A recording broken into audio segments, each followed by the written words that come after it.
Hallelujah. യേശുവേ ആരാധന.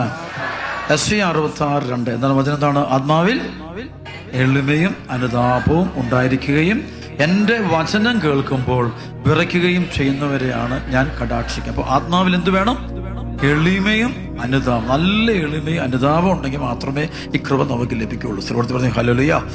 പ്രഭാഷകന്റെ പുസ്തകം 3:18-19 പൂഴച്ചൻ പറയുന്നതാണ്, നീ എത്രമാത്രം ഉന്നതനാണോ, ബാക്കി പറഞ്ഞേ, അത്രമാത്രം വിനീതനാകുക, അപ്പോൾ നീ ദൈവകൃപയ്ക്ക് പാത്രമായിട്ട് തീരും. ശ്രീവർത്തി പറഞ്ഞു ഹല്ലേലൂയ. ബന്ധനം അഴിയുന്നൊരു കൃപയാണെന്ന്. കൃപ പ്രവർത്തിക്കുമ്പോഴാണ് ആ ബന്ധനം അഴിഞ്ഞു പോകുന്നത്. ബന്ധനം അഴിഞ്ഞാൽ നമുക്ക് മുന്നോട്ട് പോകാൻ പറ്റുള്ളൂ. ശ്രീവർത്തി പറഞ്ഞു ഹല്ലേലൂയ ഹല്ലേലൂയ ഹല്ലേലൂയ. ബന്ധനം അഴിയാതെ ഒരിക്കലും നമുക്ക് മുന്നോട്ട് പോകാൻ പറ്റത്തില്ല. അതുകൊണ്ട് നന്നായിട്ട് ബന്ധനം അഴിയാൻ വേണ്ടി നമ്മൾ ആഗ്രഹിക്കും. അപ്പോഴാണ് നമുക്ക് അഭിഷേകമൊക്കെ ലഭിക്കുന്നത്. സുവിശേഷം ഹല്ലേലൂയ ഹല്ലേലൂയ.